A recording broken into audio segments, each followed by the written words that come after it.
সুশীলা বলছে কেন তুমি এমনি হাতে যেতে পারবে না? বলে না, বলে শোনো যেতে পারি যদি কিছু উপকার।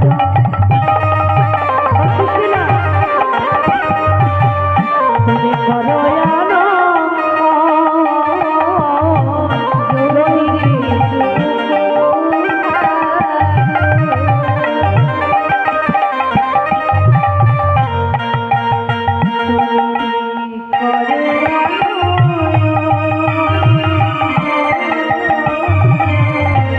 তবে আমি করিতে পারি তারও তবে আমি করিতে পারি সুশীলা কিছু উপকার আমার এনে দাও না।